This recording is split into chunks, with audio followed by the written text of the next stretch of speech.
Welcome to the Master Toons podcast. I am your host, Jack Hayward, and here with me this week is Ryoga, George, Hey, Rika316. Hello.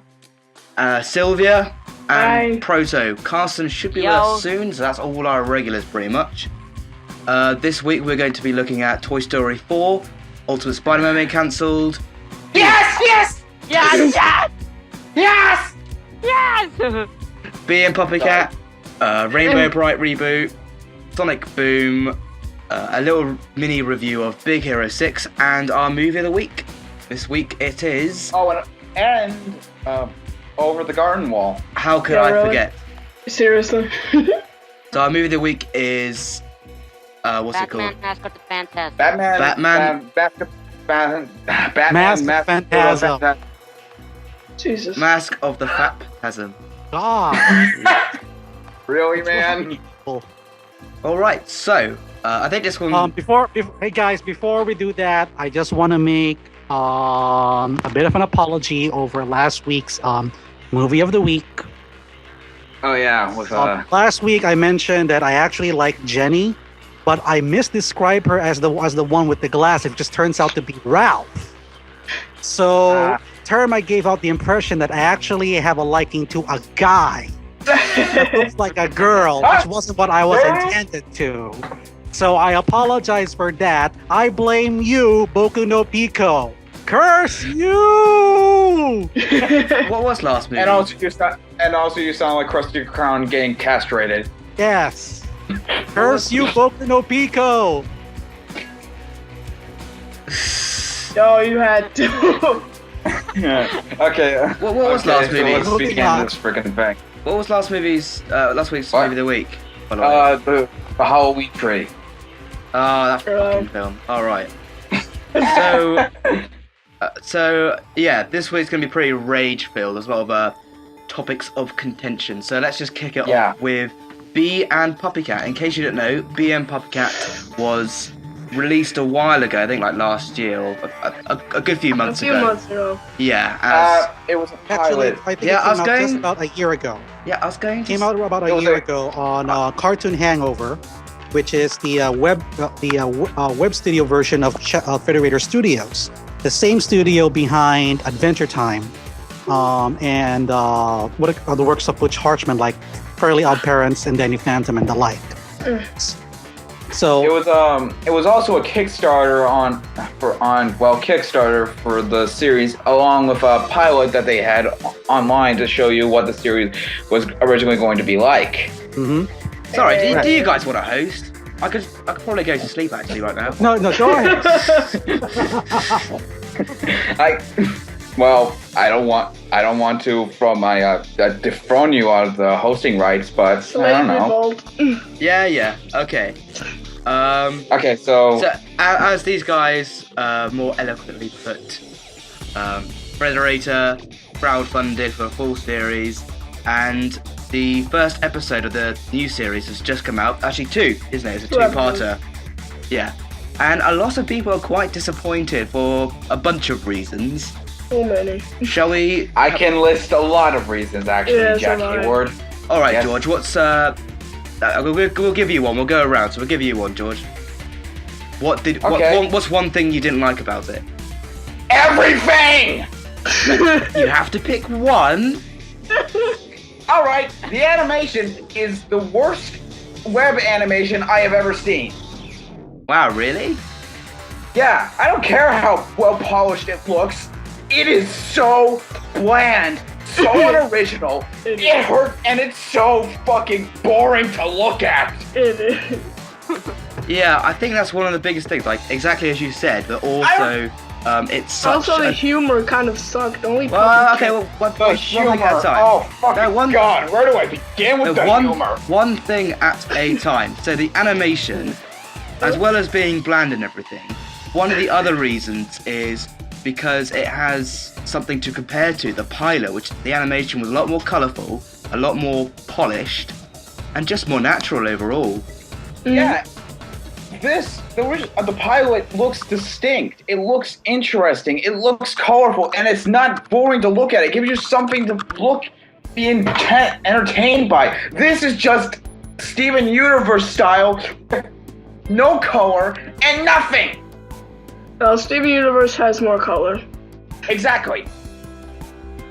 I mean, it was quite well hyped up as well. I think that's what we're getting quite Too much. annoyed about it. I wasn't even hyped for this piece of shit.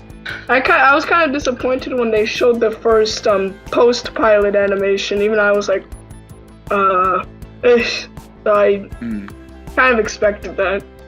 Yeah. And the Facebook stickers are treason. Yeah. Yeah, the Facebook. That's treason. Yeah, I think a lot of people. So getting into the next bit then, the humor, as you guys just said. Only PuppyCat. That was the only funny part of the entire Toons episodes.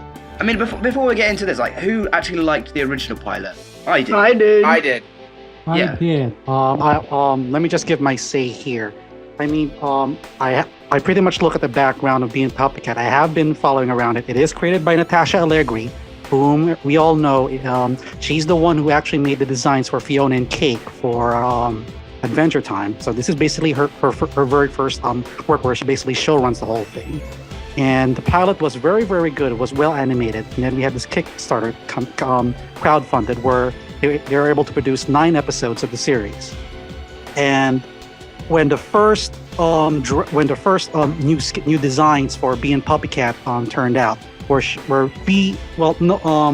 no offense to some of the people here who would have preferred this design, but she actually is a lot more fatter in this series than it is in the pilot. Actually, I would say she's more curvy is the word. She's not necessarily She's a bit plump too. Yeah, she is plump as well in the first, but there they actually make it even more plumper for some strange reason. I really don't know. I just can't understand why they had to change the character designs when the original pilot was good as is. I'm glad that the same can be said with Steven Universe. Well, yeah, but the thing with that is that Steven Universe's original designs weren't that great to begin with, at least in my opinion. I like But with being PuppyCat, I could, if they wanted to make her a little more, lenient towards real life women, that's fine.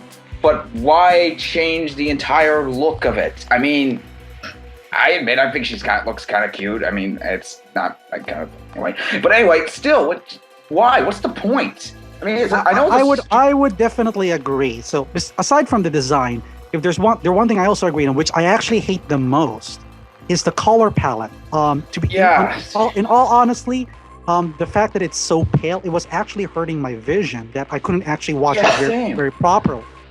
Yeah, same. I mean, say what you will about shit like Food Fight, and yes, I am going that far. At least that has variety in its color palettes. Right.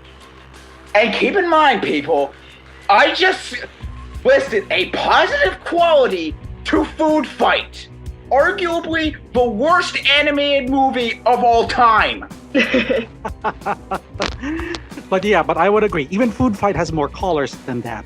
I just don't know why they had to go so pale. And finally, when it comes to the story, it was boring. Yes, I mean they're trying to attempt to make it like similar to Sailor Moon, but it was so bad. The only thing that's really running it is the charming appeal of being PuppyCat as themselves. But in terms of their I don't know. I guess they're trying to emulate how Rebecca Sugar does it with Steven Universe and the Marceline episodes in Adventure Time. But with her not pretty much working on the show, it's pretty much Allegri and her staff. It's a copycat failure, so to speak. And I wonder if Ken Osborne had a say in it, since he works on Adventure Time. He voiced Deckard. I wonder if he had something to do with the show also. I don't think so, because it's kind of like similar with the case of Pendleton Ward, since he runs Adventure Time until season 5, so he stepped down. So he's just a storyboarder, and he's also a storyboarder for Over the Garden Wall, so he really doesn't have too much input. However, McHale wants to do her creative vision, his creative vision of OHW, as is with Allegri. So I'm guessing I'm guessing since this Allegri's very first attempt at running the show, so I would say it's just her inexperience that's at fault here, and the way she would handle it. I'm not saying it's entirely her fault, but it's partly her fault because of her inexperience in this matter, guys. Yeah. Yeah. But I want to bring up something that I think is the most inexcusable fact about this fucking thing, and one of the most inexcusable facts about this freaking thing. Okay, well, as we've said, this was originally a Kickstarter, right? And I want to address someone, Julian. If you're listening to this, this goes out to you. Actually, it had the pilot, and then it was so popular they made a Kickstarter. So it didn't start as a Kickstarter.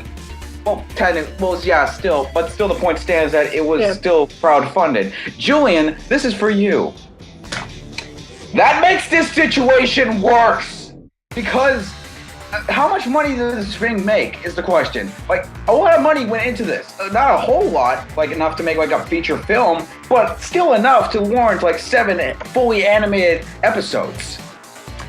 Then explain to me, how is it that the pilot, which was probably done by like a few people and some unexperienced animators, well, not entirely unexperienced, was 10 times as better than this Steven Universe, Sailor Moon, and knockoff of unrelenting ass? Yeah, actually, just as a figure, the Kickstarter far exceeded its original goal, which still asked for a hell of a lot of money. So overall, they received $872,000. Nearly $1 million. Whoa. Where did all that money go to? Their pockets. Well, I know that, obviously, like, if you want a good voice actor and actors, and sound, and you have to hire studios or make your own studios, buy equipment and all that stuff. Oh yeah, and I then they use get Vocaloid too. Isn't that computer? But that nowhere near costs $872,000. But that doesn't cost much. I know. Like I know, like sound. The sound for as an example, like you can get a good microphone. Like the one I use sometimes for the podcast when I can get it, like a Rode. That's only about £100. In fact, I think all your music stuff, equipment-wise, is going to cost like about $1,000, maybe more if you're a big spender. Hiring people, I don't think you're going to be hiring them all year, so you're not going to spend 20 grand. But let's say you do spend 20 grand to hire one person the whole year, right? And 20 grand for the voice acting, whatever. Like, it's still, like, at the most. Yeah, and the voice acting really isn't all that good either. But even then, the voice acting is awful. Like, some of the worst I've ever heard. If not the worst. It's not bad. It's just average, really. No. This is not average. I've seen average. This was beyond awful. This was something I cannot describe with words. This is probably even like the shit from Dingo Studios, the guy who did like a Dalmatians Free and shit like that, had better voice acting than this. By the way, if you don't know what that is, look up Catacarus worst game ever made, and you'll see what I'm talking about. Right. So on but the whole... I have a little bit of hope for it. I mean, the first two are pretty pathetic, but let's just wait and see, I guess. Right. Pathetic is the understatement of the fucking millennium. Okay. I mean, intensely pathetic. At the very least, well, given all of that, I would have to say, as far as being Pup is concerned, despite my problems with it, it's still a slightly watchable series compared to another show that came out this weekend, which as the worst animated production I've seen. And that's Hyper Card's reboot of Rainbow Brite. All right, so let's segue into that then. I just want to say something, Gene, Ryoga, you were right on so many levels. I watched like the first 6 minutes of that, but I had to reset my computer. Thank God. What are you on about, Rainbow Brite? Yeah, it is. I mean, it's compared to being PuppyCat, Rainbow Brite is just unwatchable Okay. for some strange reason. Just to introduce the segment here, guys. Okay. Yeah. So we'll segue into Rainbow Brite. I Yes. have no idea what Rainbow Brite is. Me either. What is it? So Okay, it's very let me very give brief, you. Let me very give you brief. since I did come from the 80s, and this is basically, and Rainbow Brite is a show from the 1980s created by Hallmark Cards, and it's a story about a girl named Wisp who was sent to another world, which is a colorless world, to give it color, and then spread the color across the universe. It's a pretty much your standard young girls cartoon. Okay. And that was basically the premise of the very first show in the 1980s, which only had 13 episodes, but it was popular Yeah. at the time. But in the reboot, they decided to emulate the success of My Little Pony, Friends Oh, of His God. Magic, That is- and give that kind of Kill art that shit. style and humor to the Rainbow Brite character. Oh, I mean, I just finished doing my review on my solo podcast, which I will bring out shortly, and I described Rainbow Brite in the reboot as having a crossbreed of Lola Bunny from the Looney Tunes show, MLP's Pinkie Pie, Pinkie Pie. and the girls from Totally Spies. So so what happens? You have a protagonist that's a complete, absolute ditz. Seriously. I agree on so many levels. You pretty much summed it up. And the thing is that I liked a couple of those characters you mentioned. Like I haven't watched. Okay, as much as I'm ashamed to admit this, but I did watch a lot of Totally Spies growing up. wait, who didn't? I mean, I've seen it myself. But still, like Pinkie Pie, she's tolerable because the rest of the characters are grounded in reality. When your main character is just that, it Stupid. just don't work. I mean, you've already seen the previews. How I hate to sound like I'm a guy from 4chan, even though I am part of the 4chan community. How autistic can you get having a girl's head pushed right between the rainbow? That's retarded. And the animation is awfully cheap. It's done in Flash. I can tell it's Flash, but it's done so cheaply. The lip sync is way off. The story doesn't make any sense. It's nothing funny about it, and they're trying to advertise it by voicing by having Rainbow Brite's voice done by someone who actually appeared in Hannah Montana with Madonna Jr. If you know what I'm talking about. please. Wait, who is it? Emily Osment. She actually was. Wait. Her? That was Emily Osment? Yes. Emily Osment from Spy Kids. Osmond. She also played in Hannah Montana along with Miley Cyrus. And the voice of the Dark Princess, the main antagonist, is Molly Ringwald. You'll never know her if you're not born in the 80s, but she was the famous actress in 16 Candles, The Breakfast Club, and Pretty in Pink. So they're all teen dramas. So those are Hallmark or their network feeling was very much marketing these two as the headliners for the show, but their voices just don't suit well with how the final presentation turns out. Guys, I have nothing. After learning that news, I have absolutely nothing. I never even bothered to watch it. I mean, I just compared to being PuppyCat, let's see, and another premiere that came out is Sonic Boom from Cartoon Network. Oh yeah. They're far more easier for me to watch than this.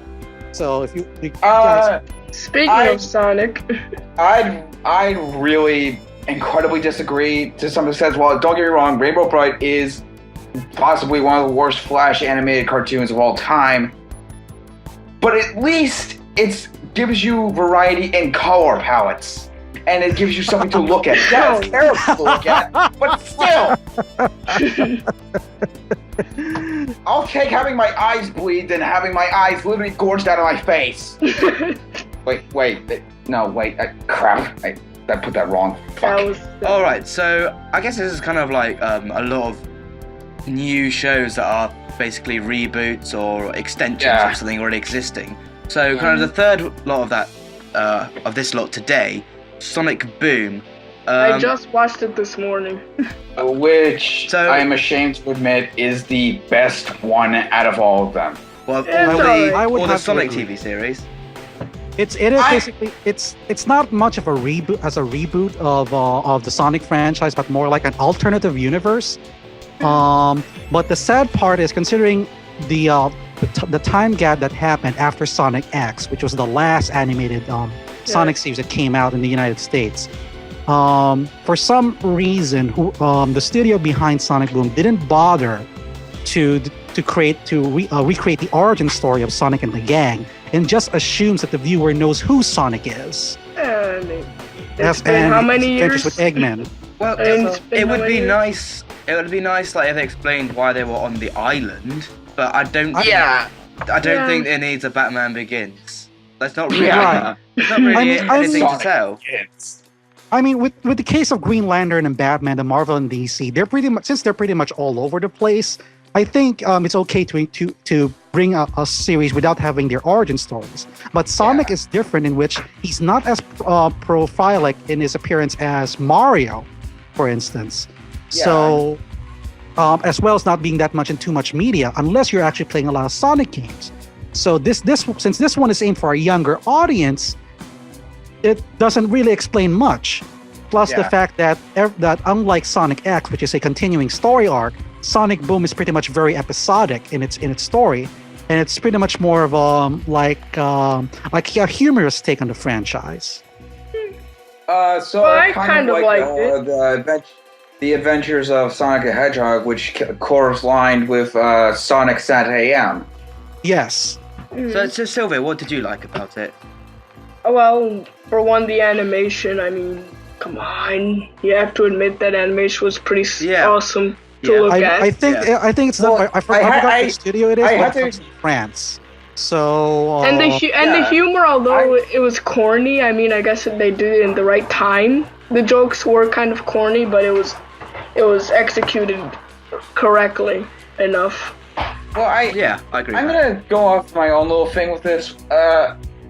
I'm ashamed to admit this, but Sonic Boom has easily the best CGI on Yeah. television that I've ever seen. Yeah, that. The reason why I'm ashamed to admit that is because that's how much low we've sunk in when it comes to CGI television. Mhm.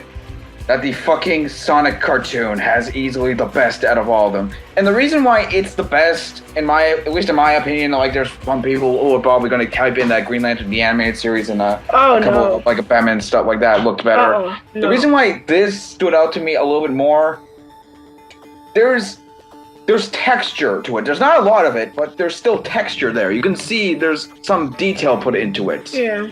And as for the humor, honestly, the only thing that made me laugh was Eggman. I said it was corny as hell, but I said it was executed pretty well. Yeah, I mean, I wouldn't say this is like the worst thing ever, like I've ever seen, but it's tolerable at best. Too bad it's at 7 in the morning when everyone's sleeping. Well, Yeah, it's well- for kids, isn't it? Really, they're going to be up in time for that. Well, in part, there's another reason is that even though it's released by Cartoon Network isn't the one who's actually producing it, but a completely different studio. So Cartoon Network is merely a distributor. And since word has it that Cartoon Network is just there to promote the Sonic games, but they're going to get very little profit out of it. So rather than try to promote it on the usual 10 o'clock Saturday morning, which is where most of the kids would be up at the time, they would pretty much air it on the 7 o'clock, which only a few would be able to watch. Okay. So they pretty much could care less about the outcome of the series if they're not making Yeah, it money. wasn't even advertised that much. Yeah. That's true. If you Also don't not know, that well the production is Sega in collaboration with a French company called We Do.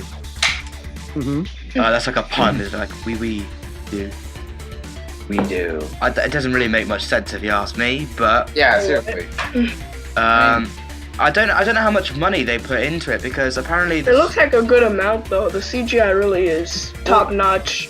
the Sonic game apparently has only got like a budget of $20 million, which is quite low for a big title. Yeah. Right. So I But don't know if they shifted the money to the series or what.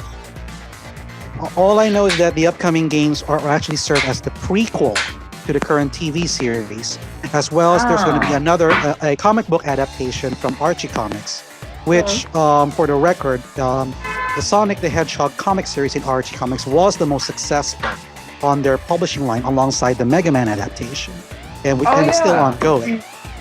Yeah, I remember those. I've actually read it. I remember reading those a couple I've actually times as a read kid. some of those, and I have to admit, the comic book versions, they are really, really good in their stories, which is one of the reasons why it's been so successful after all these years. Yeah. I don't know. I never really cared much for Sonic. I thought he's just really boring and kind of lame. Yeah. I mean, I enjoy Sonic. I mean, I play I own like the Mega Collection on a GameCube, and I play that every now and then. And I really liked Sonic Colors, the recent one, which is probably my favorite. Yeah, that was really good. As for the show, I admit, I didn't like I said on as I commented on Master Toons Assembled, it's not great, but let's face it, guys. It is like a guilty pleasure. It could have been a hell of a lot worse. Like, Rainbow Bright. yeah, pretty much. And it's like a guilty pleasure kind of show, I guess. Yeah, Like you watch it if you have nothing else to watch. yeah.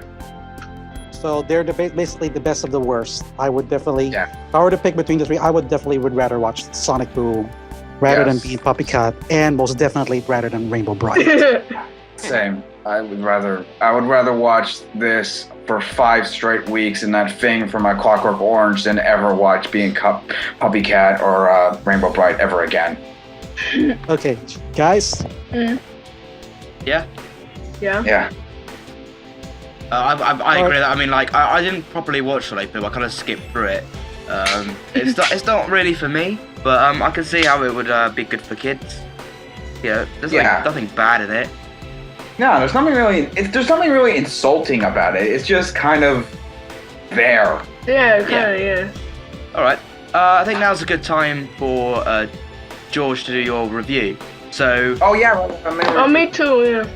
About Big Hero 6. Yeah. Did you see it as well? I know Big Hero 6. Hold on. Did you watch it as well, Sylvia? Could we? Me, yes, I watched it yesterday. Okay. Do you have like do you have anything prepared, Sylvia? Because I asked George It better not be that pic I sent you the other day, George. It won't. It's not. it. Trust me.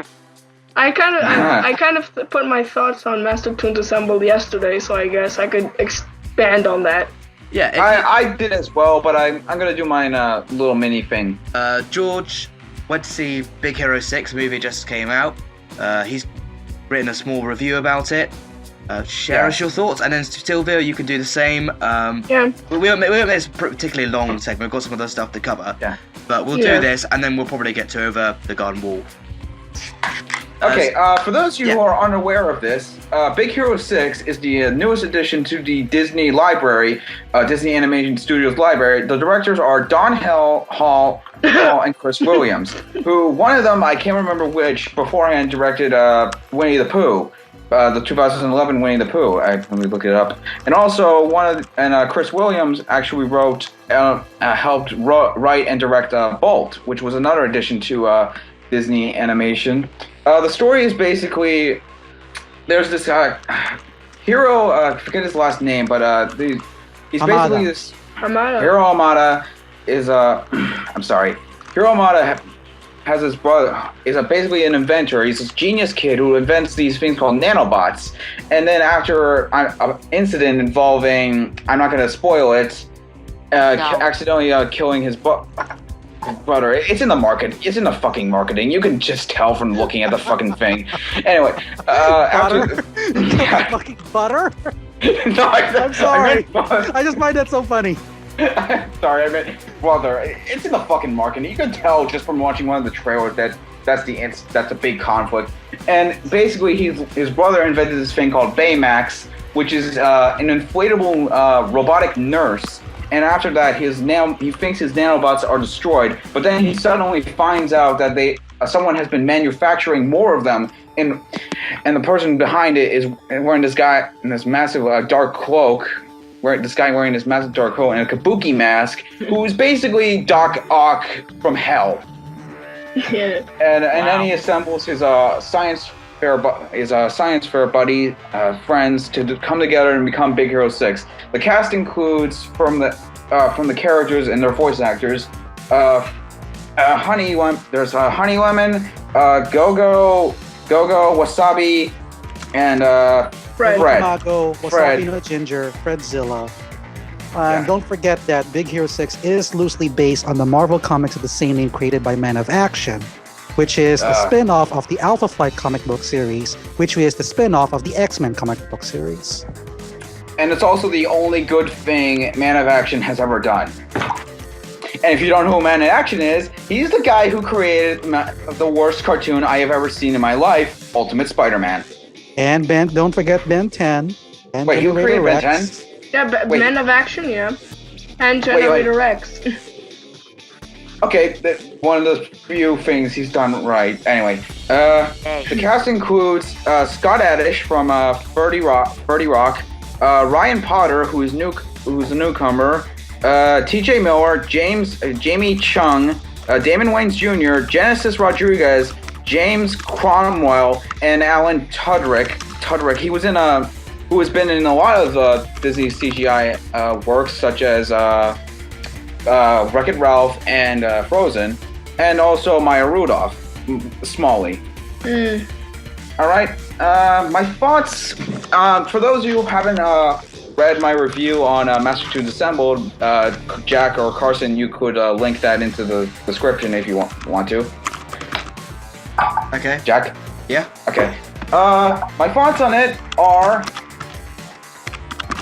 fucking fantastic. I really mean it. I will background. I saw this with my brother and one of his friends and their mom, and we saw it on opening day, and we all loved it. Like me and his mom, my friend's mom. Ironically, me and her liked it more than the kids did. The best way I can describe it: imagine The Incredibles had sex with the Iron Giant, and for some reason, Rise of the Guardians came in, and then you have Big Hero 6. From The Incredibles, it takes the beautiful animation, very creative, very cool, and very swift character designs, which I'm going to get into as well in a few seconds. From the Iron Giant, it takes the emotional heart and robot connection aspect of the story. And from Rise of the Guardians, it takes the beautiful music and excellent direction. Okay, what would you recommend everyone seeing it then? Oh yeah, definitely, most definitely, especially if you had kids. I saw this in I think there was like a ton of. I think there was like a few families in the theater. I think they liked it as well. I think, unlike something like the Box Trolls, which I felt like could be scary for like really little kids, I feel like there's only like a couple of moments here. Like I think kids might be scared of the villain, maybe because like. And basically, the villain has like this massive nanobots, and it looks like a wave of like arms and stuff. Like I'm trying to figure out the best way to describe it. It's like I said, imagine Dr. Octopus from Spider-Man 2. You know how his tentacles moved around and stuff like that. Imagine that like amplified to like 1 million. Okay, I think kids can handle that though. Yeah. Okay. And I'm not so forgiving. All right, Sylvia. So, what's your thoughts on it? All right. So I'm not gonna repeat what the story is since you already said it. But Just say where you disagreed. okay, I disagreed on how it was played out. I think it was just done a little too fast. It wasn't long enough for me to take it all in. The characters were very lovable. I can't deny that, but it's just the conflict, although it was epic, it felt like it was out there and then it just fell when it ended. I didn't I mean it was a good movie, but I just I can't even explain it. I found the plot a little bit rushed after the movie started getting going. Well, 15 minutes I've in. also heard it's cliched. Yeah. That I would have to agree with Sylvia. I did also watch it last night. I mean, the first 15 minutes of the film, which tries to establish Hero's origin story, is a bit cliched and somewhat out of sync in both pacing and placement, as if they're trying to establish much more quickly Hero's story, and then try to get to the plot where he tries to discover the supervillain that's attacking San Francisco. Besides, another thing that I didn't like is that when I first saw the trailer and the promotional art, I actually fell in love with the designs. In particular, I do like Baymax's design, but I also love the design for Aunt Cass and Gogo Tamago. But when I finally saw the final product, I noticed that the final designs were different from the promotional art, and it was somewhat of a letdown to me. The third complaint that I would have is that although the title is Big Hero 6, the movie specifically focuses on Hero and Baymax as the main characters, while the other members of Big Hero 6 play as side characters. Yeah. That said, I do enjoy the humor in here. It's not laugh out loud funny, but it made me chuckle throughout the entire film. Secondly, when it went down to the action in the final battle, it is your standard Marvel superhero action, which I did enjoy. And third, considering full disclosure that I am a big fan of giant robot anime, the movie does have a lot of references to those said genres from the 70s to today, and I was able to pinpoint all of them.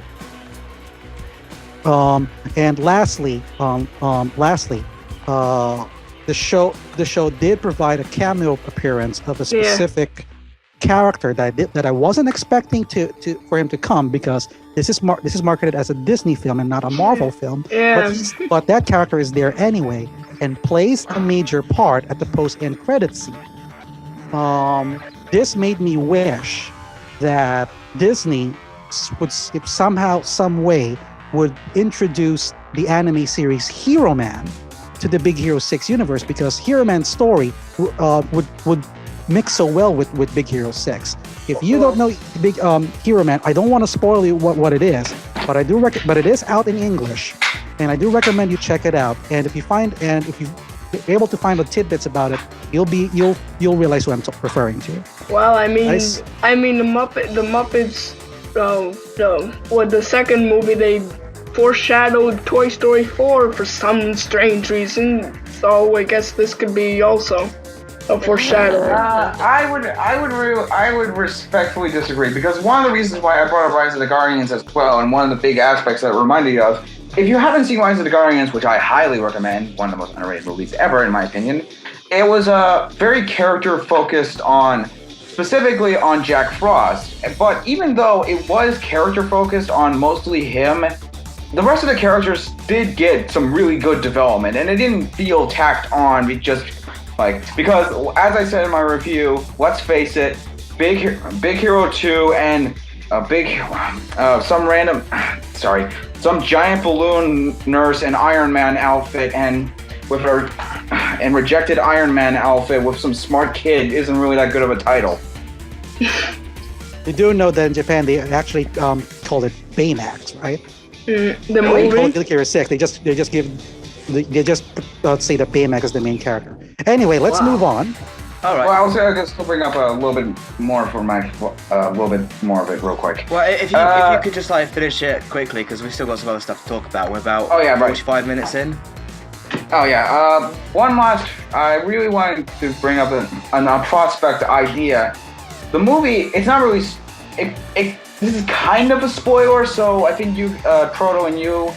It's not really that big of a spoiler, but it's partly one. One of the bigger conflicts of the movie involves the idea of teleportation. I'm not going to give it exactly what it is, but I do think, since this is a Marvel property, I don't know if it would be possible. I think it would maybe open up some possible ideas for an alternate realities and stuff like that with the Marvel Cinematic Universe, seeing how this is a Marvel movie. But that's not going to happen, sadly. Yeah, I know. I'm just saying, I'm saying is that possibility. That would be kind of cool if they would do that. In part because I guess you are familiar with the licensing issues that Marvel has with over Fox, over X-Men. So so in this case, they want to make this as entirely Disney property and not a Marvel property. For that, that would make very sense. reason. Yeah, Okay. that makes sense. As for my final thoughts, I would say definitely check it out. I'm gonna have to think a while about it, but it's probably, as I said in my review, it's probably my new favorite Disney movie. I came out of it really freaking enjoying it more than anything, and it's one of my free contenders for best movie of 2014. I would agree. It's worth a watch. Yeah. It's worth the watch, but Also, thing, I hate to do this again, and I'm sorry for doing this so much. This is what How to Train Your Dragon 2 should have been. Suck it, you piece of shit! I kind of disagree with that. Okay. I find How to Train Your Dragon 2 actually is a very good movie and would mark it along the same line with Big Hero 6. But that's it for me. So let's move on. okay. Yeah. If you listen to our last podcast, you can get George's thoughts on How to Train Your Dragon 2. Yeah. Okay, so I'm just pressing off. Talking off over the garden wall for a little bit longer, so Carson has time to join in because he wants to talk about it. So, some more rage then. Ultimate Spider-Man has been cancelled. I mean, Yes! I wouldn't say that George is very happy. But just some background information on this. It hasn't been cancelled necessarily because it's so bad. I mean, I think it's crap. But if you look at Marvel's other animated shows going at the moment, they've only had a lifespan of 2 series as well. So Earth's Mightiest Heroes, that's only 2. I think Avengers Assemble's only got 2. Ultimate Spider-Man 2. So 2. I think they're just going to go in 2s and maybe do a soft reboot or something each time. Oh, okay. So I expect Okay, them to go do on, a Spider-Man because- cartoon after this. Sorry, I mentioned that the information comes from a website called the Animation Guild, which is a union-based animation network that talks about the status of the shows produced in LA. And in their August report, I don't have the link yet. I'm trying to find it. But in one of their August reports, they did mention that Spider-Man 3 has wrapped up production with no plans to continue after the season 3, while the other 2 of Disney's Marvel series, Avengers Assemble and Hulk Agents of Smash, is still currently ongoing. Besides that, the Animation Guild has made several reports regarding the status of other shows and movies planning for next year. That includes the plan for a spin-off of The Penguins of Madagascar starring King Julian for Netflix, for example, and a 75 or 78 episode order of Mr. Peabody and Sherman, also I heard coming about to that. Netflix. Oh yeah. Okay. But yes, and as far as the Ultimate Spider-Man is concerned, that's done. Also of note, Ultimate Spider-Man is also making a official canonical appearance in the Amazing Spider-Man comic books as part Please, of the Mondo, Spider-Verse. butcher him. I mean, Yes. I don't want us to get into why Ultimate Spider-Man sucks because we've done it before. Several times. No. in my Actually, I've seen one episode. I kind of liked it. Don't attack me. Don't attack me. I just I'm like. saying my attacks for later, Sylvia Yeah. Harris. Are you?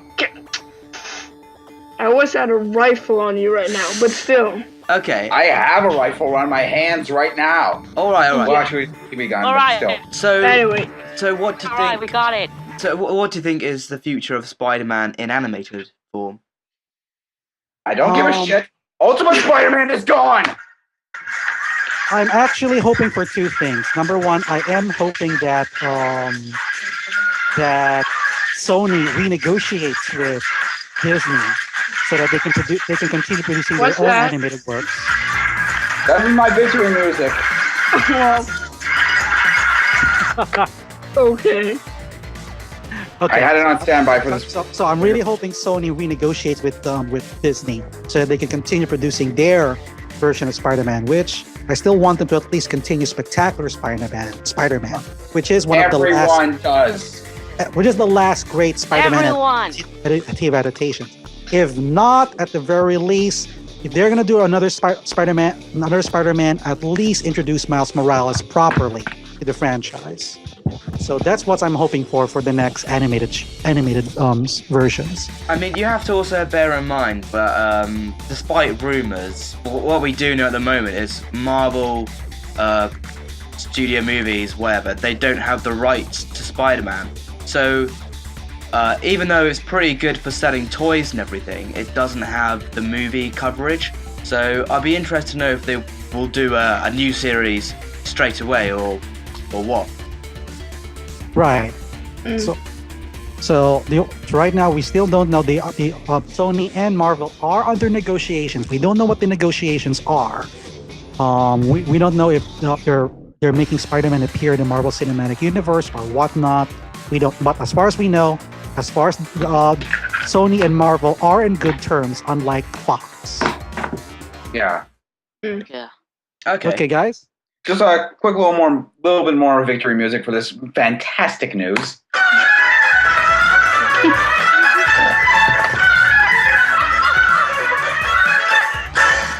Done. You're nuts. Lovely. So hopefully they won't replace it with more shit. Alright, we'll talk about like one more thing, I think, and then we'll get into Over the Garden Wall. Excuse me, I'm just waiting for casting at the moment. So I mean, we have to add Curtis as well. And we'll add Curtis as well. So this is pretty big news. Toy Story 4 has officially been announced. Sorry. Yes. The director from the first two films, and he also produced the John third film, Lasseter. did the story. John Lasseter, he is returning. So can't be Let bad. me just say this.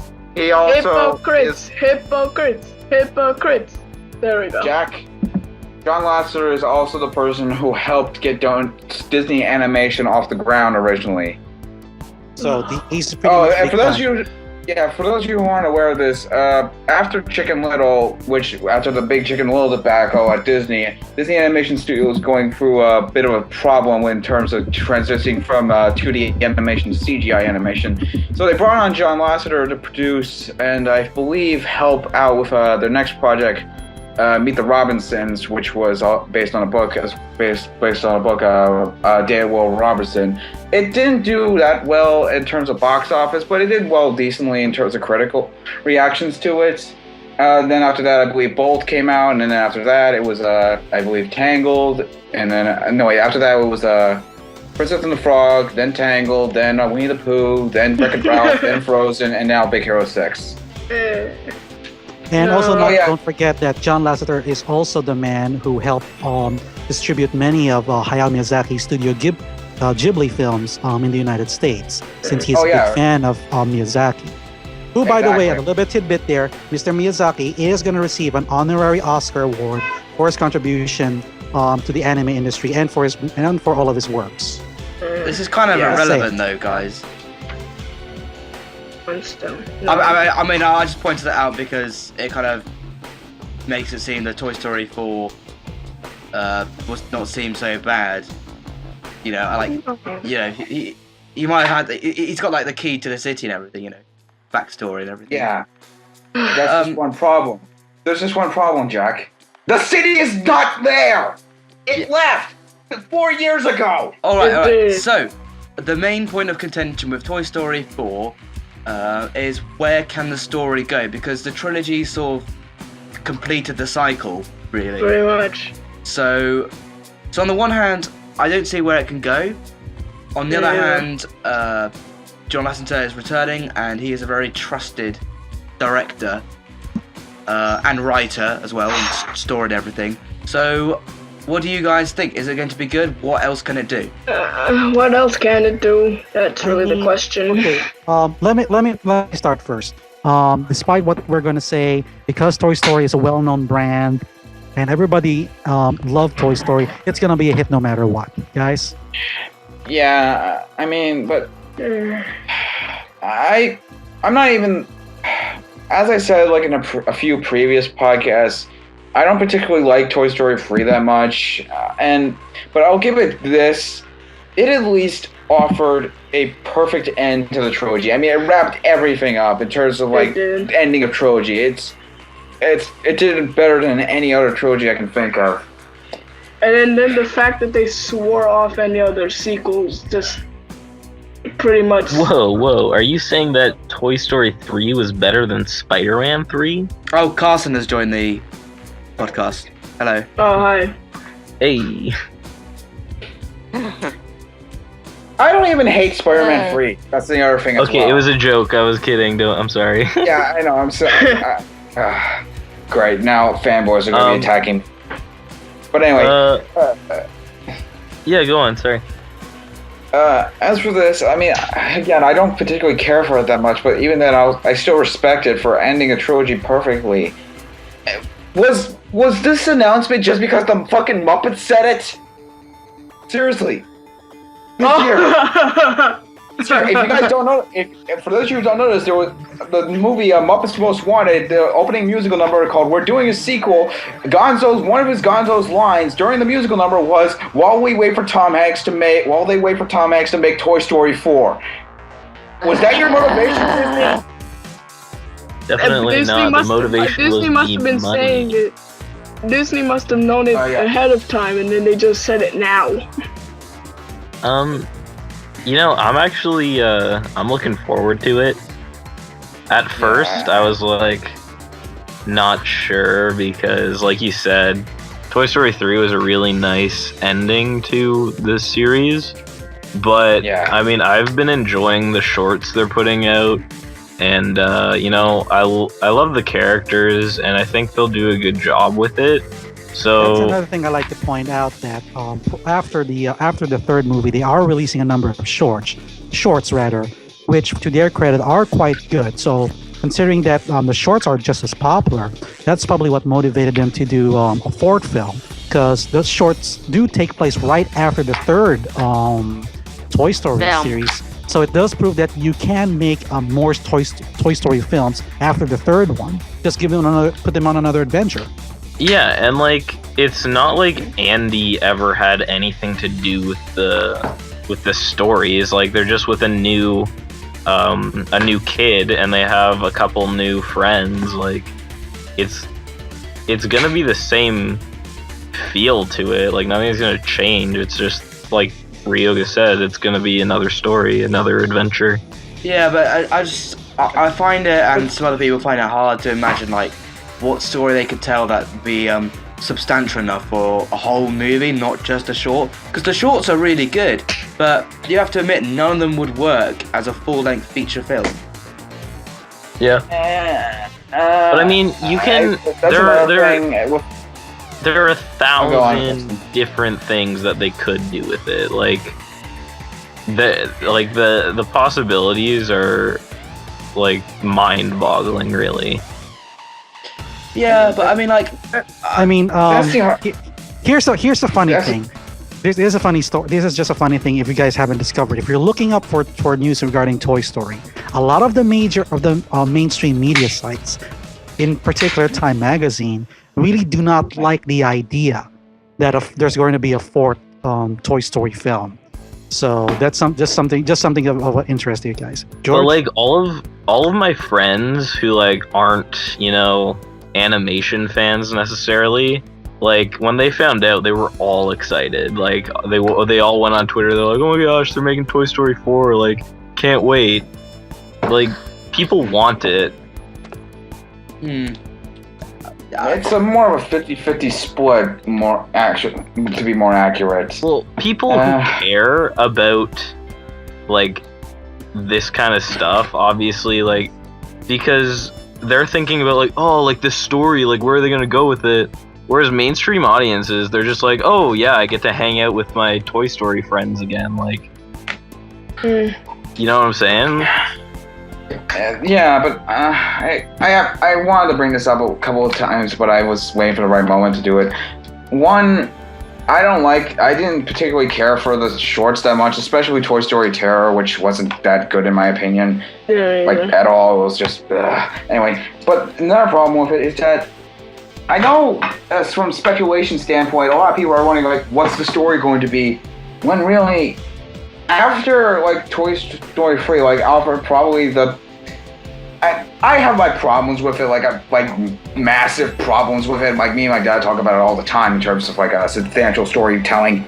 But even then, it still offered like probably the best substantial story the series had offer. I personally prefer 2 in many aspects, but still, what would be worth like spending an entire film on? Like what would, I don't know. But like the thing is like they hire people whose job is to write movies. Like they're not asking people on the street like, hey, what do you think Toy Story should do? Like this is their job to make a good movie. Well, yeah. We'll just have to wait and see, really. Yeah. I mean, yeah, I think I agree with Carson. I think listening to you, Carson, I'm a bit more hopeful about it. But at the same time, I can't help but thinking like, this better be a good story, not just like a cash grab. Yeah, definitely. Like if the first trailer comes out and it ends up just being like, you know, the Toy Story gang on screen for the sake of being on screen, then I'm gonna be pretty pissed off. But like, they haven't done anything wrong yet, so I don't see any reason in, you know, worrying. Like I have faith in them. Right. Okay. So I think we've got like 2 more bits of the podcast left. So 2 pretty big chunks. So a series debuted this week, well last week I suppose. Over the Garden Wall. This week. Which came from Cartoon Network. Yeah, okay, we'll get to it. It's a mini-series created by Patrick McHale for Cartoon Network. It's a 10-part series about 2 brothers who travel across a strange forest in order to find a way home. Along the way, they meet many strange characters, and they befriend a bird called Beatrice, and Christopher Lloyd is in it as an old man who is set on keeping his who's set on keeping the lantern alive. And meanwhile, a creature called the Beast prowls them, waiting to snatch them away. I don't know. I didn't sell it very well, but so I think most of us here really like it. I think a couple of people are a bit indifferent to it, and one person in particular, you can hear him snorting and everything. George does not like it. I've been waiting weeks for this, Jack Hayward.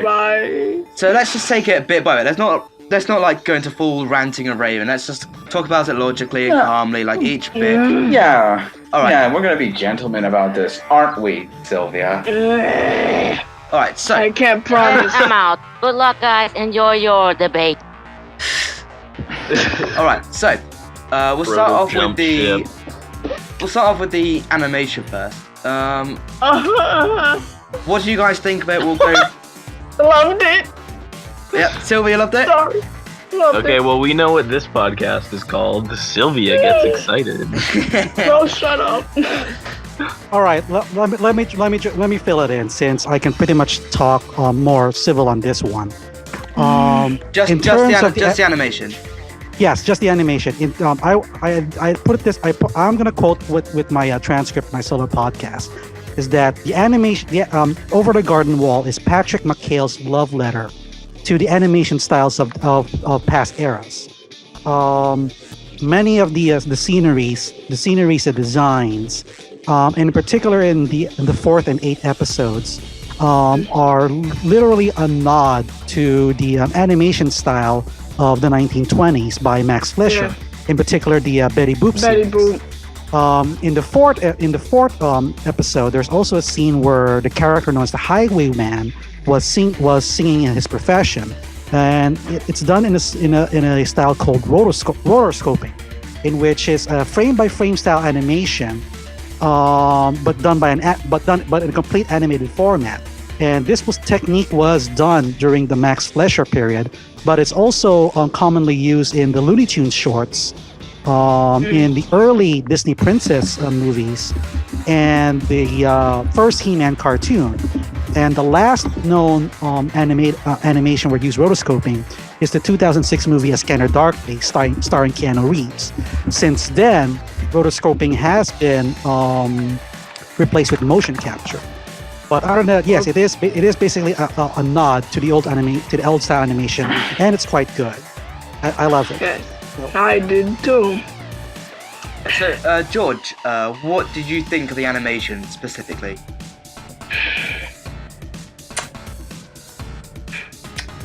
Typical. Yeah. Typical my ass.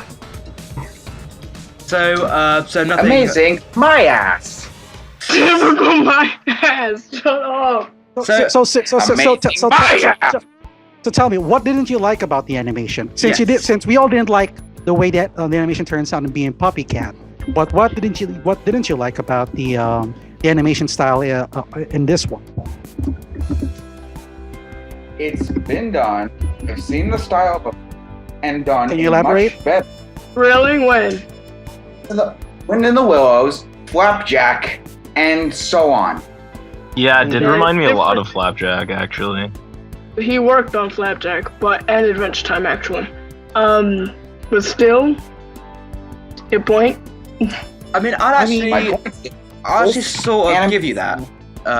The art design, it's not especially stand out. Do you know what I mean? Like the faces are intentionally like kind of almost perfect circles.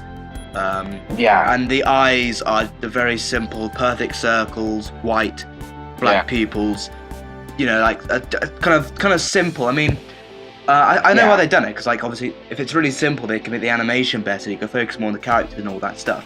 But I kind of would give you that a little bit. That the art design is a bit typical. Yeah, Do I they mean, have like, to be anything special?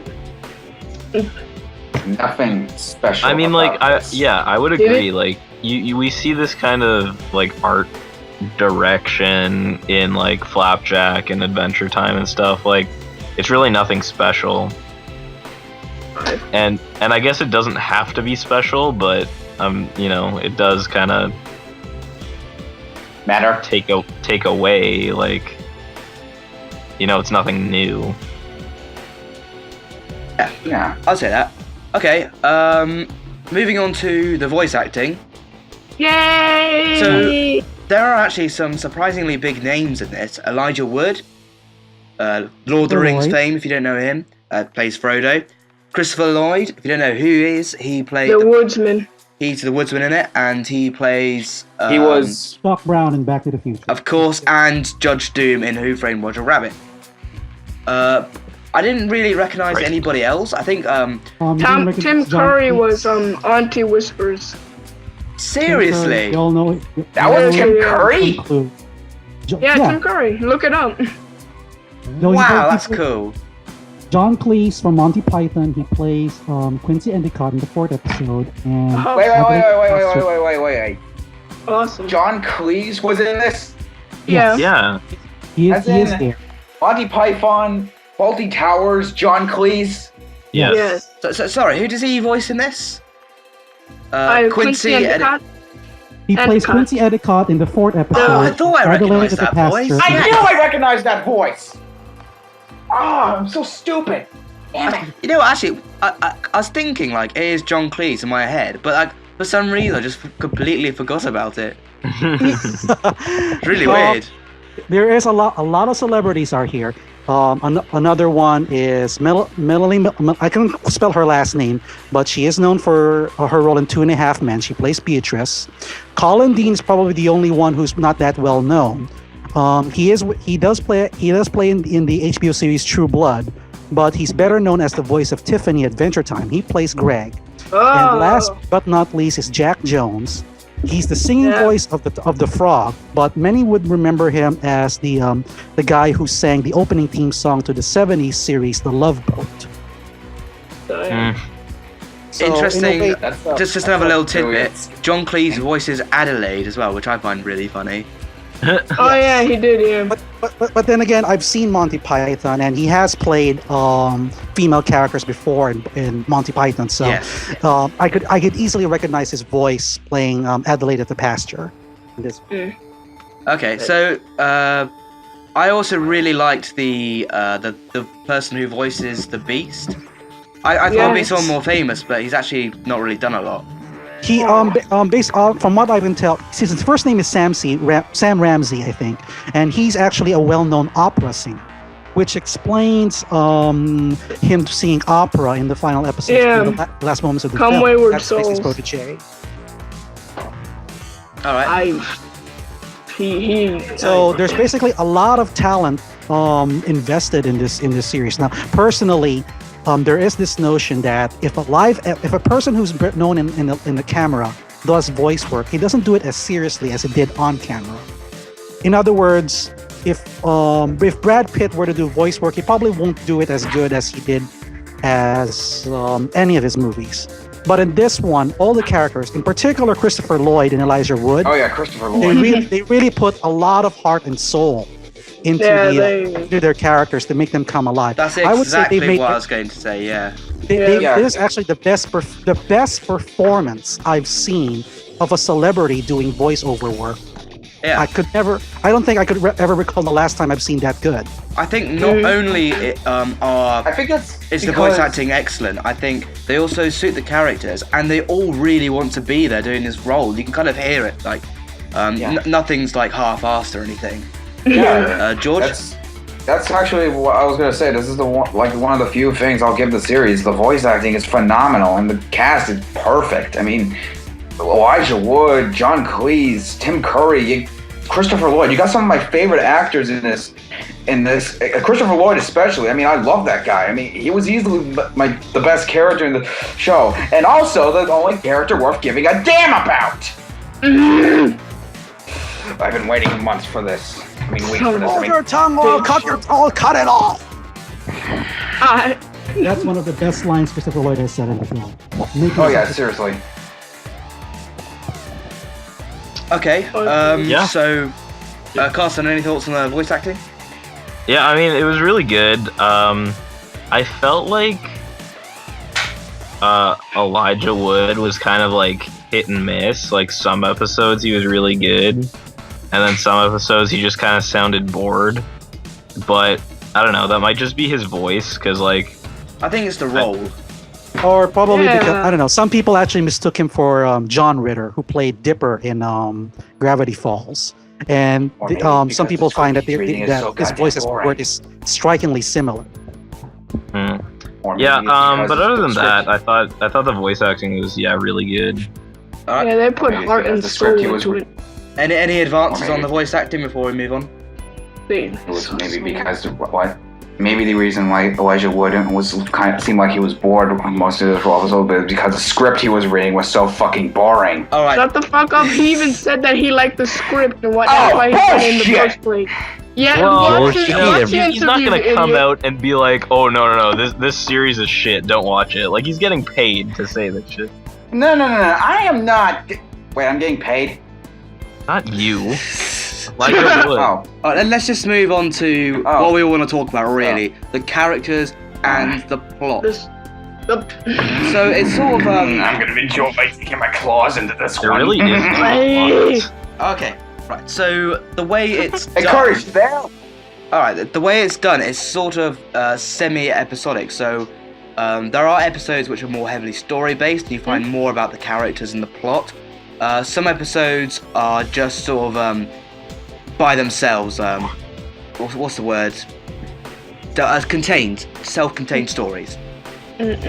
Or I enjoyed every single episode. I think it has even though some of it did feel a bit detached from the overall plot, it kind of felt like a book.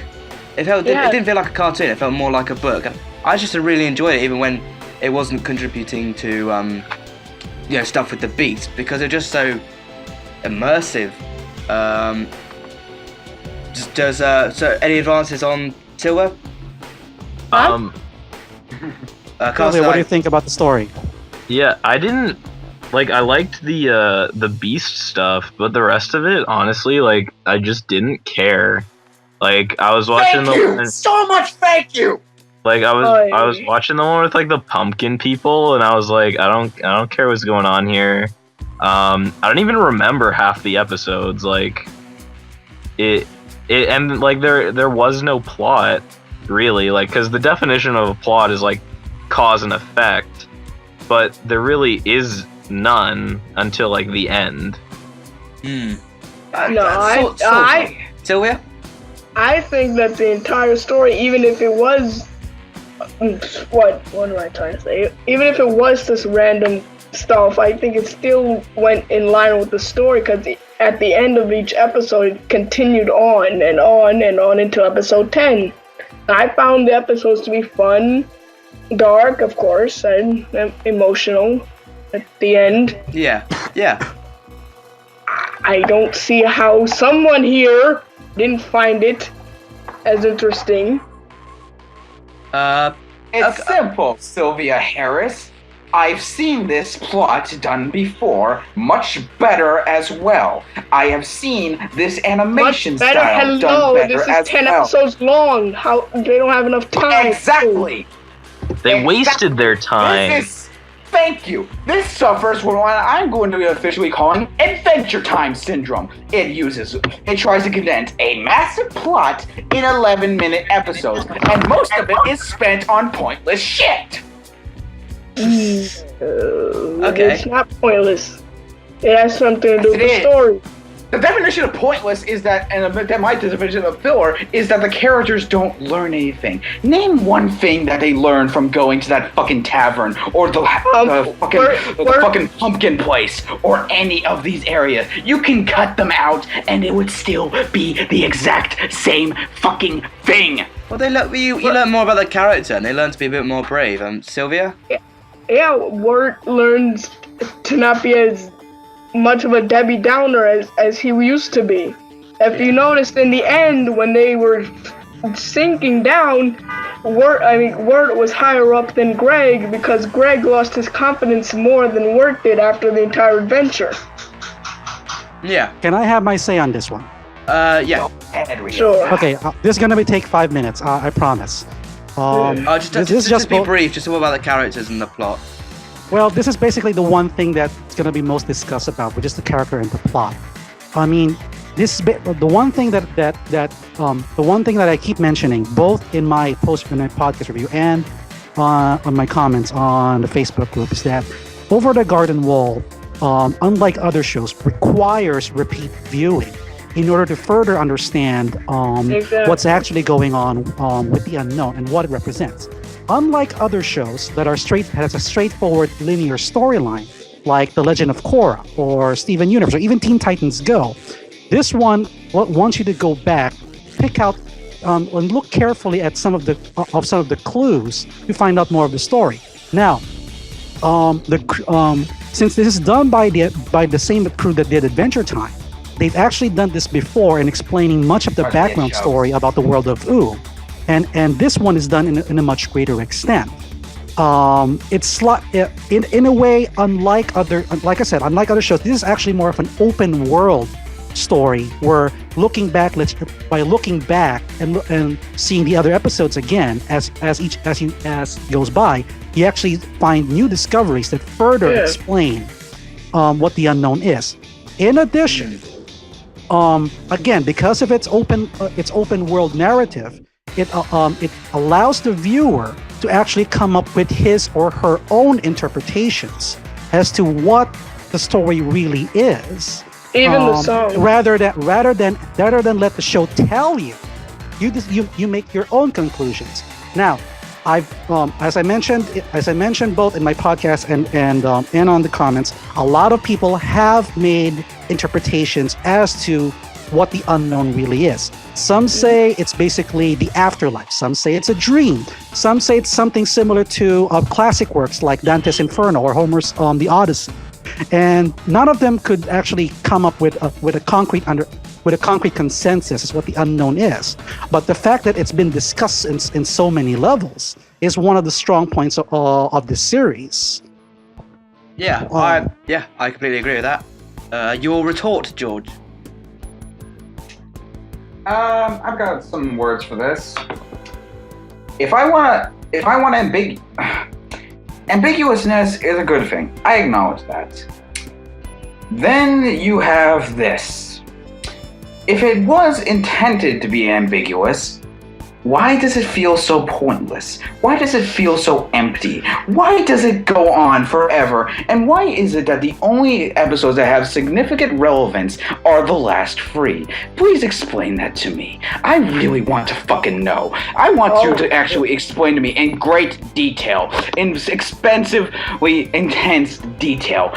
Explain that to me, both of you, because I have seen movies that require you to think. This did not require me to think. I could figure out what was going on. Name one. Yeah, really. Inception, box trolls, killing them softly. Inanimated form. What else? How can you compare Inception to Over the Garden Wall? Are you serious? Are you serious? We're talking about ambiguous. We're talking about ambiguous. Can you name nature. an animated film that has the same concept as Over the Garden Wall, but much better? Albert. Alice in Wonderland. I got one. The Halloween Tree.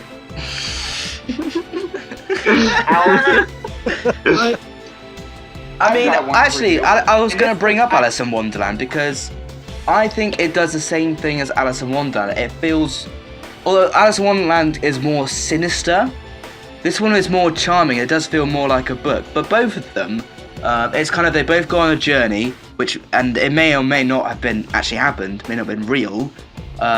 They experience a lot of surreal moments, meet some wacky characters, and they come off and they basically learn to be more confident and think more about their own world. I mean, I guess if you didn't like the style, that's another thing I like to add is that again, once again, every episode has its own. Let's a viewer interpret what it actually means. I would say that in response to George saying there's no plot going on. Every episode actually does have a plot. It had a plot. Every episode. George, let me finish. Let me finish. Shut up. Shut up. Listen to me. Let Ryo finish. No. Let me finish. Let me remind you of the animated series. Shut up. Guys, Let him talk. Here's the thing. I was the one who said there's no plot. All right, just let Ryo, because this is kind of time wise going on for a bit too long. So Rogo, you just finish, and then Carson can add, and then George. George will talk. Let me just say it. Fucking hell, it's like the big political. You've never seen Question Time. No, I was trying to say let me finish because I want to give my point because they are saying that there's no plot. And George didn't say, but he actually did say that in his comments on the board that everything is just filler until the last 3 episodes. Let me return that saying that every episode does have a connection because most of the episodes does foreshadow, provide clues as to where Wirt and Greg really are. The closest thing that I would say in the series that actually is a filler episode is the 3rd episode, Schooltown Follies, where Greg and Wirt went to school and get re-educated by Miss Langtry. It had nothing to do at all with their journey towards Adelaide, other than the fact that it does, again, it's part of the interpretation. It does explain, it does provide emphasis on Wirt's insecurity of being a pushover. That's perhaps the only thing connected. But everything else, it does have a connection to it if you look carefully at the details. Guys? Okay, so here's my thing. I watched this, and it was like about an hour, right?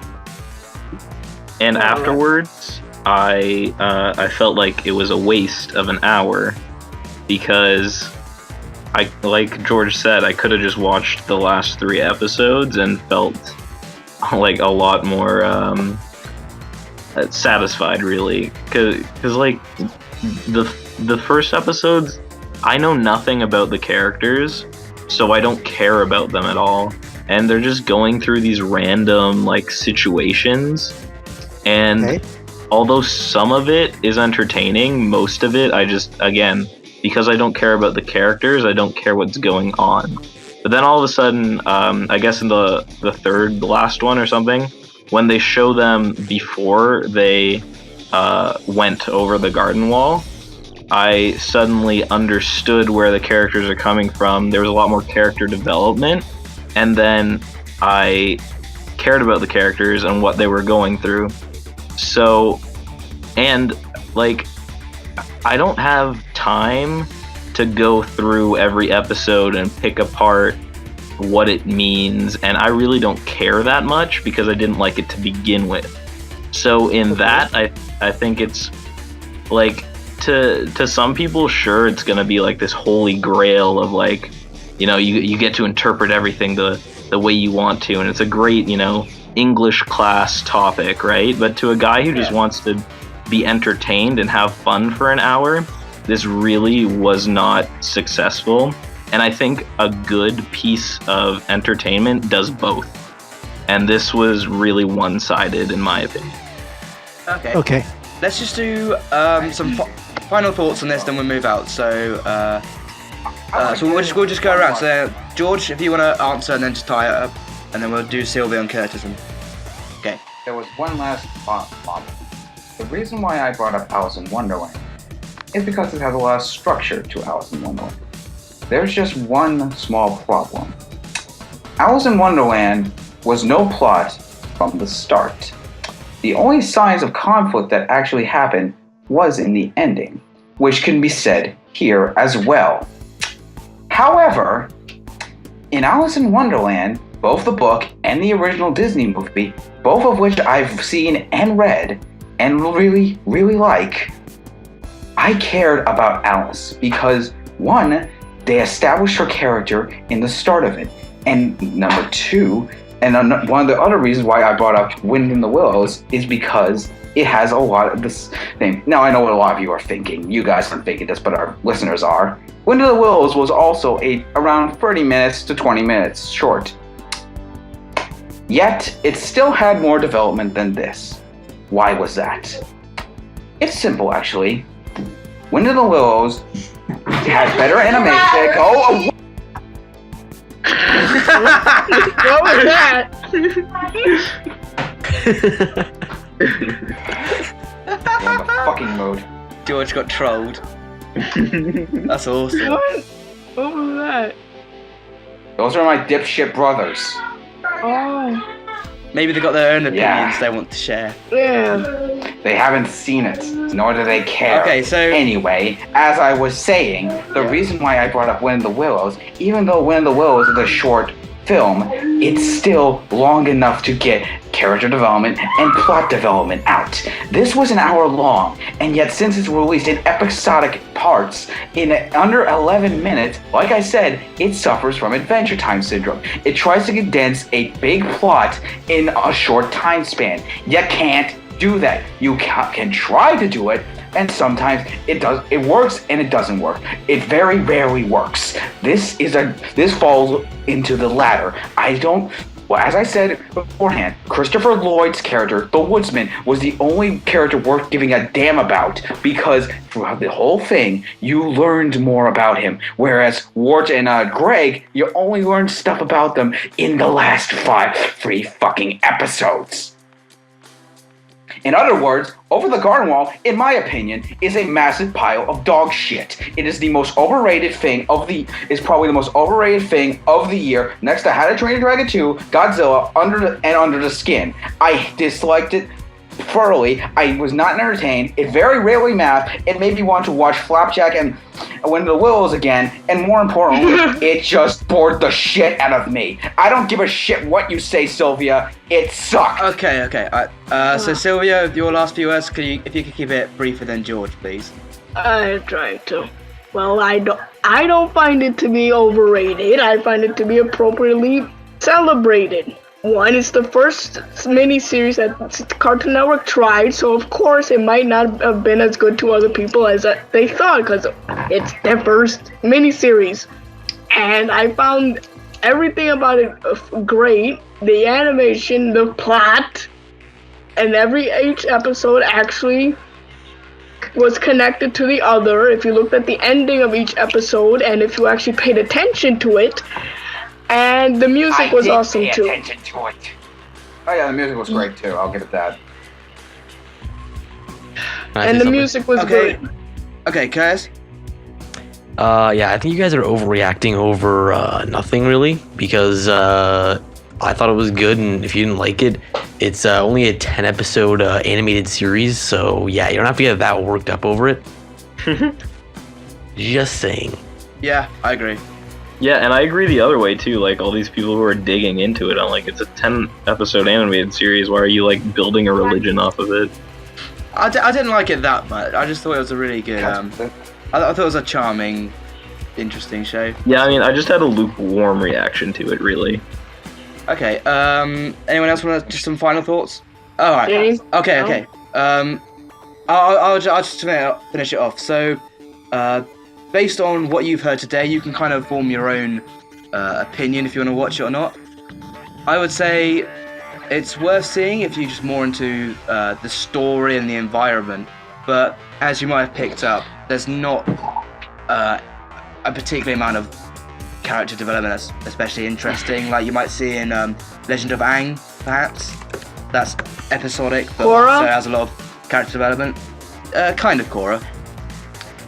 So you've heard it here. So, movie of the week. So the movie of the week this week is Batman: Mask of the Phantasm.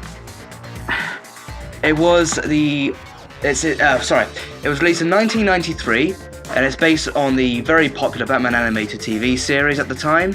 Same voice actors and everything, and it was released in cinemas all in America. I don't think it came out in the UK, I'm not too sure on that. So the plot is sort of based on, very loosely based on Batman Year One. Very much more plays up to the love between Bruce and this new character, Andrea, and also the mystery of who is the Phantasm. While it did bomb really badly at the box office, a lot of people really like it, so 5 thoughts or less, guys. 5 words or less, sorry. Cousin?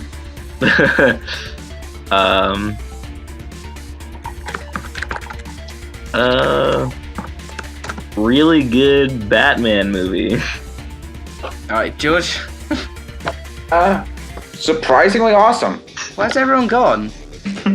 I was so excited for this. Ryoga! Wake up! Alright, so my 5 words, I kind of already said it earlier, but Batman: Mask of the Phantasm. I can't think of anything better to say. So yeah, I really enjoyed Wait, it. I got it. Batman: Mask of the Orgasm. Very A creative. little lowbrow. Come on. Alright, so I really liked it. Yeah. I did too, surprisingly, because like our viewers don't know this, but I don't particularly care that much for Batman the Animated Series, but this was incredibly well done. I mean, like really well done in terms of like a animated from people who only worked on a television show to go from a transition from a television show to movie.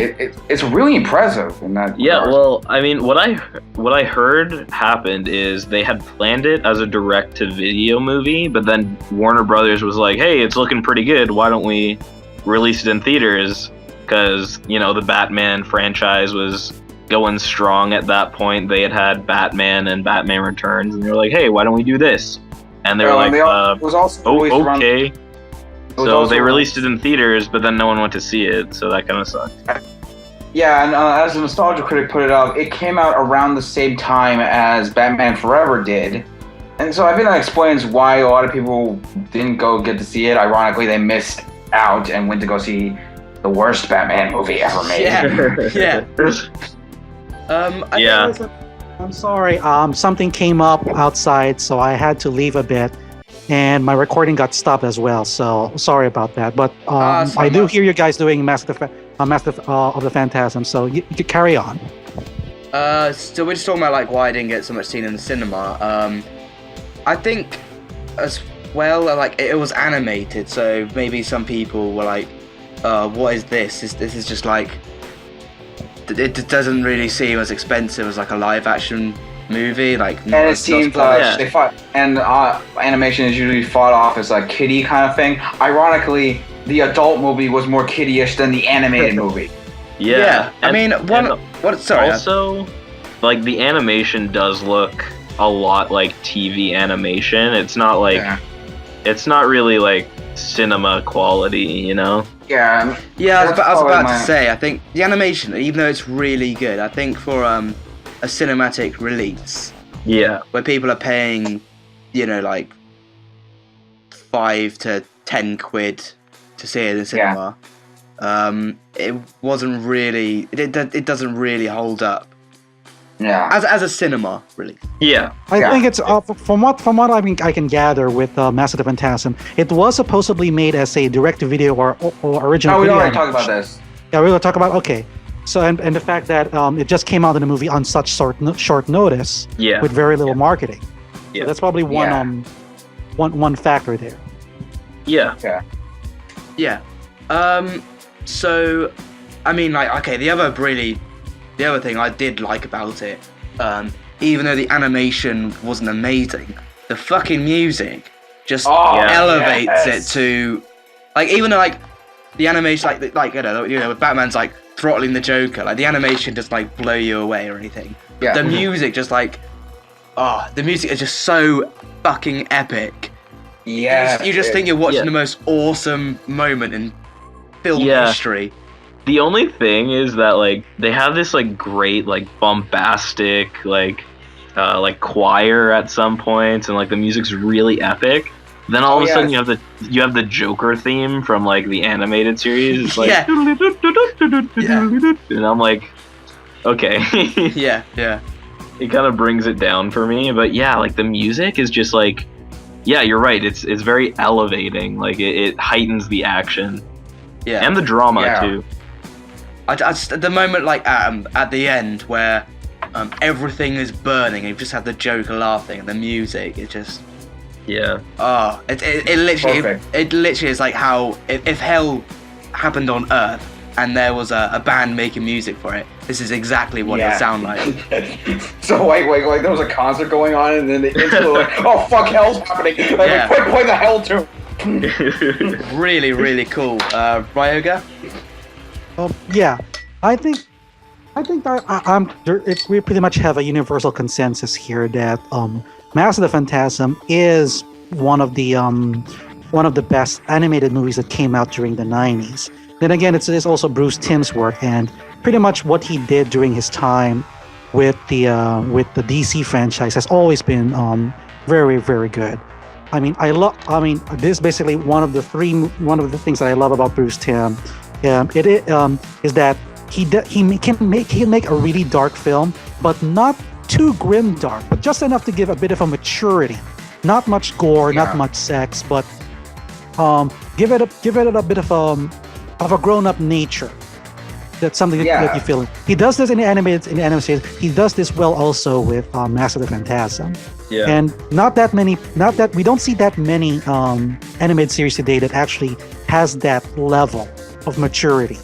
That's what Bruce Timm has done. Yeah, and I think it really benefited from the fact that it was like it takes place in a established universe. Like they didn't have to do They didn't have to do something with the comic book universe. So this is basically Bruce Timm's very own universe. They did call it the DCAU, I think. Yeah. The DC animated universe. Yeah, because it is canon with the with Batman the Animated Series, and then like Justice League and Batman Beyond and whatnot. So yeah, I thought it really benefited from that. Although I mean, like one thing with that is it's not really explained in the series. Like at the end, Andrea like takes the Joker away in a cloud of smoke, and he just sort of appears back in the TV series without any explanation. I have read it's explained in a comic or something. It's just like, okay, you explain the comic, but you could explain it in the series. Just one line, just one line. But I mean, the other thing too is like that happens all the time with the Joker. Like he dies and then he just comes back and nothing's explained, but he's back. Like even in the comics, like he dies and like fires all the time. He's just back. Which is basically he has died in the last arc, Death in the Family, but now in the most recent story arcs, we see the Joker is back again, with very little explanation how he survived that part. So the Joker is pretty much the ultimate villain for the Batman. So it's not unusual that he would be killed off and then only be brought back again, because he is the absolute nemesis of Batman. His complete opposite. No other villain could match that. So, and in the Justice League cartoon, the Phantasm actually comes back for a cameo. So yes, I think I forgot what episode is that. I think Epilogue is what it's called. Epilogue. Yep. And if I'm not mistaken, yes, the comic book version is canon to the animated series. And I don't have it anymore, but we did make a discussion last time where the most recent one of the most recent issues that came out actually explained the relationship between Bruce and Barbara, which was the factor on Dick Grayson's separation with Bruce. That's a bit of a tangent. Yeah. Why don't we go on to the plot, I guess? Yeah, so like I said in the opening, it's sort of based on Batman Year One, so it does explain the DC animated universe's origin of Batman. Quite similar to Frank Miller in a number of ways. I mean, one of them, for example, is you see before he becomes Batman, he's still fighting crime. He's sort of dressed up in like all black and like, you know, almost like a kind of a robber, really. And he finds out although he can defeat his enemies, he can't impose the fear and superstition that he needs to have the edge. So, and then it has his inspiration to become Batman. A bit different from Frank Miller's one and how it happens, but yeah. Another one is the opening where you have all the kind of like the leader gangsters, where they're sitting on a very long table, and Batman jumps in and starts fighting them. That's the Frank Miller comic as well. And one final major difference I noticed was you see Batman retreating to a construction site with all the authorities chasing after him. Right. It ends differently to the comic, but again, it's a very, very strong comparison. I just thought it was kind of interesting that they did that, but they deviated quite heavily in the story.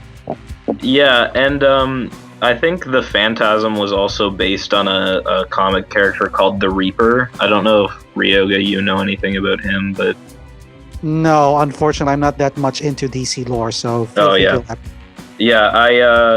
I forget what comic arc he's from, but yeah, they based the Phantasm a little bit on the Reaper character, so I don't know if that had anything to do with the story, but I'm not too sure either.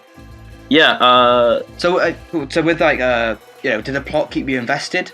Oh yeah, definitely. I mean, like I'm really a sucker for like the love story and like the star-crossed lovers who can't be together even though they love each other. And we're doing spoilers, right? Well, of course we are. We always do it. Yeah. I'm just making sure. Yeah, and just like the fact that the girl that Batman is in love with and like really had this deep connection with is like ideologically probably one of his worst enemies, because they do have that connection, but Batman will not kill, and the only thing that the Phantasm does is kill. Yeah, so, I mean, and not only that, I mean, like with the Joker, Batman won't kill the Joker because he doesn't believe killing just doesn't solve anything. Yeah. While Andrea, the Phantasm, she's not really a villain. She's an antagonist to Batman. Yeah. But she's just doing what he does, but in a more murderous fashion. So, yeah, I mean, like, not even at the only beginning, they think that the Phantasm is Batman, right? Yeah, so not only does he not want to stop her because you can see that she's trying to be good in a way, but he can't stop her, and he can't, kill her, obviously, out of his own moral code. Yeah. But, like, he has this, like, emotional connection, like, exactly as you said, that kind of just stops him really, like, properly fighting at all. Yeah, and it stops them from being together, too, which is also, kind of sad. Yeah. And it's also provides. The tragedy here is that it also establishes how Batman makes it a sort of a policy that as long as he's Batman and as long as he's fighting crime, that he's pretty much restricted himself from having any personal relationships with any of the female characters he encounters. Right. Even though he did manage to break that at some point. There's always going to be someone waiting for him to come home, right? And he can't deal with that. Which is kind of game. Yeah, which is why I'm sort of bummed out because not to wander off a bit, but considering in the Justice League they are showing the romantic interest between Bruce and Diana, Batman and Wonder Woman, and they had such a great chemistry there that it was said that because of what happened with Mask of the Phantasm, Bruce, as much as he loves Diana, he really can't open himself up to her, even though Diana proves time and time again she can handle herself with whatever situation she's in. Yeah, and I think he says it really, really well when he's talking to his parents at the graveyard, where he's like, I didn't expect to be happy. Yeah, that really got me. Yeah, like you feel kind of stupid, right? Because it's like this animated Batman movie, but like it's pretty deep. Like like Mom, Dad, like please, like let me, I didn't expect to be happy, Exactly. Like he made this vow to his parents as an 11-year-old kid that like I will avenge you. He wasn't thinking that in 20 years he's gonna find a girl and fall in love with her and want more. And yet he feels this sense of like duty to behold himself to a vow he made when he was 11 years old after this traumatic event, like. I kind of wish they did that. They did the same thing with Gotham. Just saying. Yeah. I don't know. I think there are some deep stuff, and then you have the Joker coming in and just messing everything up. And what do you think of the inclusion of the Joker, actually? I actually really liked it because if you only have Batman and the Phantasm, you need a third party to kind of make it move along more. A memorable third party. Yeah, and also I liked how they had the Joker as like one of the mobsters, like back in the day before he was the Joker.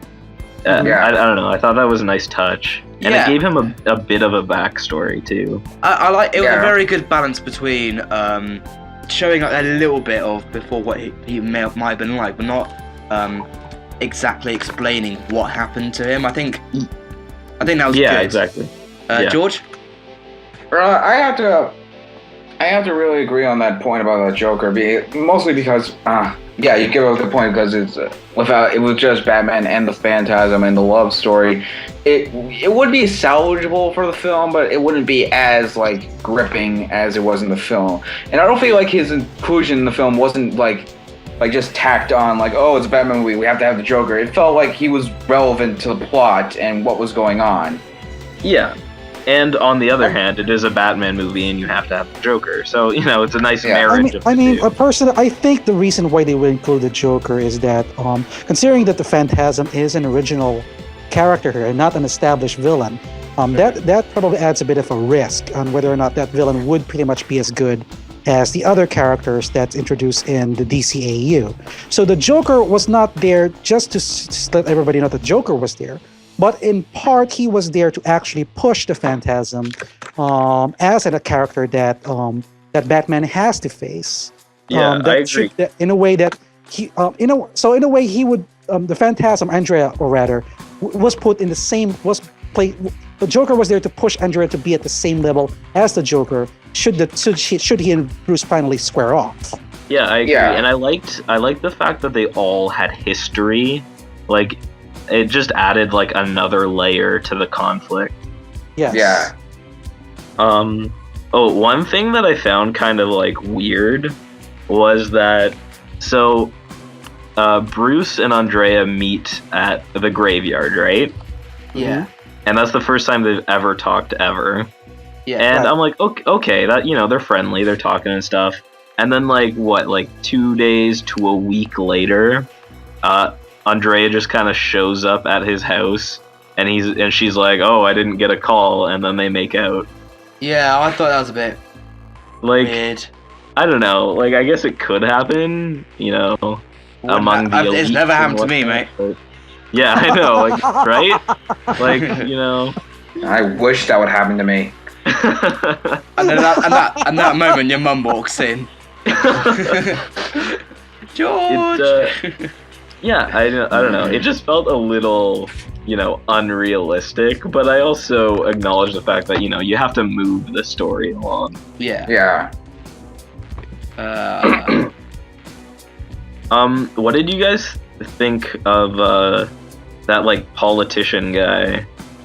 Harvey That Dent. is no, that's like That's way the too one long. that's like kind of dating Andrea at the beginning. He's not a politician. He was like, what was he again? He was like some sort of like lawyer person, wasn't he? I can't I don't remember. He was I the can't- dick who was trying to give a bad name to Batman. I can't remember. Yeah. He was just there. He was like a side character. He's just there for the plot. Yeah. He was just there Yeah. for the plot, really, Yeah. and for you to hate him. Arthur Right, Reed, like- you mean? I think so. Okay. Yeah, and then like he gets the Joker talks in and kind of freaks out. I thought that was a good scene Yeah. where Batman goes and visits him at the hospital. Yeah. Another really good scene, in my opinion, is the one in the Batcave when Bruce puts on the cowl for the first time. Yeah, that's so well Right, done. get out.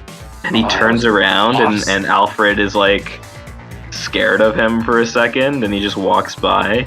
Like it's I wish Yeah. they had that in the Nolan film, actually. Yeah. That's Yeah. the one thing I Was also like. It does establish it. The movie also sort of establishes what made Batman choose the bat design for his costume, Yeah. and emphasizes that in order to make his vigilante activities more effective, he has to first install fear onto his Yeah. enemies. and now that I'm thinking of it, like he first finds the Batcave when he's with Andrea, right? And like the bats Right. fly up. So Mhm. for him to pick the bat as like his symbol, do you think that was also kind of like in remembrance of Andrea? Like for the rest of his life he is a bat, and the first time he ever like encountered the bats was when he proposed to Andrea. Like It's actually a very interesting question. That's Yeah, Yeah. very, very astute. yeah, I don't know, I just thought of it. And like when she leaves him, that's when he decides to become the Batman and nothing else. Yeah. Like Bruce Wayne kind of Yeah. dies, that becomes his mask, and he becomes the Batman. Batman. That's actually Yeah. that's a really good observation, Carson. And I think, and I'm gonna have to agree with that, because considering Yeah, that me as well. his motivation to becoming the Bat is through tragedy, and at that point when Andrea declined, is that basically just the end of Bruce Wayne as a persona, and Bruce just pretty much Yeah. accepts his role of being forever a vigilante and forever as Batman, without holding back. Yeah. And again, that adds to the tragedy. Yeah, Yeah, it really His character. does. man, I'm getting teary-eyed, man. This is crazy. Yeah. I think I'm gonna go have some more ginger ale. Excuse me, guys. No, seriously. I mean, No, at that's- some point in the future, we kind of talked about it on the group page, but hopefully we'll do a Batman month, which do some Batman films. It's gonna be really interesting comparing Mask of the Phantasm to Batman Year One, which is based on the Frank Miller comic, Yeah. Right. Yeah. because you can see that the similar scenes and also, but Yeah. but like how he gets his inspiration is kind of cool. Yeah. Yeah. Anything more to say on the film? Like maybe voice acting? Was it good? Oh yeah. Oh, yeah, it's- voice acting Oh yeah, is- there's no doubt. They're very about it. good. Voice acting is pretty much one of the top notches there. So yeah. I there's no didn't question. think this was Mark Hamill's best. Yeah, I Joker. agree. No, I don't think But- Mark didn't even mind not taking a step back in his role as a Joker here, since his Joker is pretty much more of a supporting role to push Mhm. Andrea. So Yeah, I don't think this is his best work, but he didn't seem to mind at all. Yeah, so he doesn't have to really push Yeah. it. because I've been watching like the first season or so of Batman the Animated Series kind of off and on recently, and he like the way that he does the Joker's voice in season 1 is very different from like what we get in the Arkham games. Yeah, And I think Oh, yeah. I think Mask of the Phantasm is like a nice middle ground, but I Mhm. definitely prefer Yeah. the Arkham game. Oh yeah, same here. I mean, the Arkham games has easily, I think, his best performance in terms of like his whole, at least in my opinion, his whole career, especially in Arkham City, which is still one of my favorite games of all time. Yeah, I agree. And, yeah, even, I agree. Yeah, Sorry, even go then, on. he's still good in this. He's still Yeah, good in definitely. this. He's It's just definitely not a like very- as good as like. yeah, it's definitely a very good Joker performance, but I think even like Return of the Joker, he's a little better. yeah. But I also think Yeah. I also think it was still pretty early in his career as the Joker, so he was still kind Yeah. of finding his voice, I think. Yeah, and he does Yeah, that exactly. like I said before, he does that amazing laugh when Andrea has him, and the Yeah. Oh, yes, the yes. music just lifts it up. It really, Yeah. like it's that laugh is like haunting in the moment. Yeah, that moment was like one of the best pieces of animation I've ever seen. And I think It's that's just- another thing that's really good about this movie is like it's full of moments and great moments, and I Yeah. really love that. Yeah. Yeah. And the moments don't overshadow like some of the other aspects of the movie. Like the story is a very well done story. The voice actors are great. The music is fucking amazing. It's a good, The animation is very it's a good Yeah, twist go on. as well. Sorry, I mean like yeah. the first. Oh yeah. I don't know if it's because I'm dumb, but like the first time, until very far away into the film, I didn't see Andrea being the Phantasm. Oh yeah, I was really sold that it was going to be her dad. I Yeah. Same. yeah, like I don't know. I saw this movie for the first time when I was like really young. So like it's just kind of been in my head my whole life that like Andrea was the Phantom. You know, I kind of I envy the fact that you got that reveal. Yeah. I've never seen it up until this point, and that twist really surprised me. I mean, I think that really caught me off guard in terms of what was Yeah. going on. I thought for sure it was going to be like the politician guy who was making a bad name for the Batman or something like that. Or Oh, yeah, like good. you said, it was going to be his father, but still, it just damn. Yeah, because I forgot. I was gonna ask you that because I was wondering like if it was a good like reveal or if it was if you predicted it or not. It's good to know that it worked. Yeah, and it adds to the film as well because like the person that has been causing a bad name for Batman is the person that he was the last motivation he had to still be Bruce Wayne, and now that last thing is gone for the rest of his life, Right. and now it's turned over to the side of the thing that he's sworn to fight against. Mhm. This movie's Although really I fucking think- depressing. I think this film kind of shows Bruce Wayne's lack of foresight. Like whenever Yeah, something exactly. bad happens to him, he's like, "Man, my life's over. I'm just gonna be the Batman." Don't we all wish we could do that? But you know, I don't know.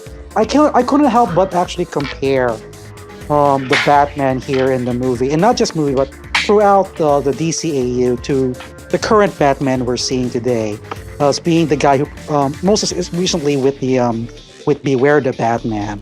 Bruce Timm really managed to establish Batman as not just this Mary Sue character, because let's face it, he is a Mary Sue, where he's able to figure out how to take out of his opponent, because that's what he is. He's the great detective.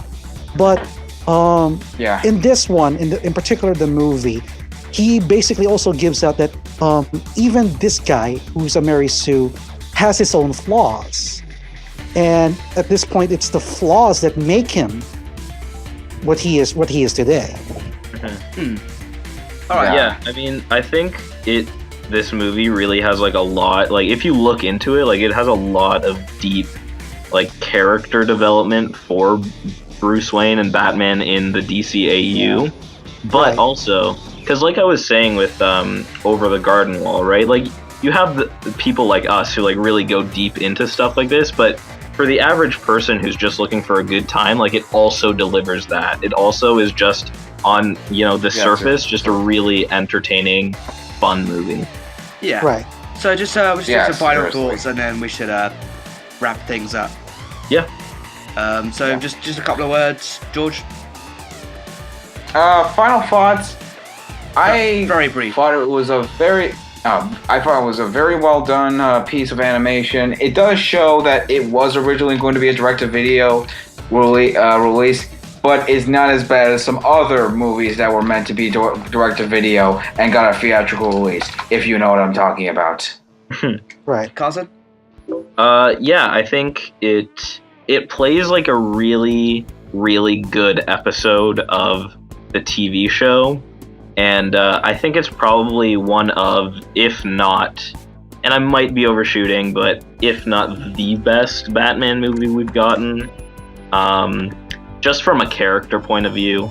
I think it's a really successful film overall, despite the less than, the animation's alright, basically, is what I'm trying to say. Yeah, exactly. I mean, but overall, really great movie. Okay. I would agree with you. This Massive of the Phantasm is without a doubt one of the classic, not just a classic animated Batman movie, but one of the great animated classics of the 1990s. It does pretty much give us a more human version of Batman, how he became to be, and what gives him such a tragedy, and what would make us sympathize him. I honestly wish that if we see another animated Batman series, it would give out this level of, how I say it, flawedness in Batman's resolve to become the Dark Knight.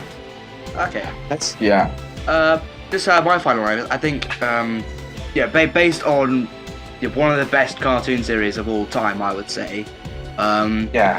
They did the best adaptation of that series, I think, is possible, really, especially for a cinema. I think that's really important to bear in mind, that it's not just like a feature-length episode or straight to DVD, that is meant for the cinema, and they did the best they could. So it's a disappointment that it's box office bomb, but you can always count on Bruce Timm and the production company to deliver the goods, at least in that period. Yeah. And really, even the other two movies that they did based on the Batman animated series were really good, in my opinion. Yeah. It was just a really good team, It was kind of the stars aligned for the DCAU. Yeah. Yeah. Okay, so next week we've been really organised. Surprisingly organised. Yeah, that's what saying a lot. So we've We're already not civilized. So we've already decided on what we're gonna watch the rest of the month. So next week we're gonna be watching the Flashpoint Paradox, continuing our DC theme. Yes. So stay tuned for that, alright? This has been the Master of Toons podcast. I've been your host, Jack. We've had George, Hello. I mean, goodbye. Fuck. Ryger, Is we are good 3 and 6? Sylvia, Bye. and Carson. See you later. See you later, Batmater.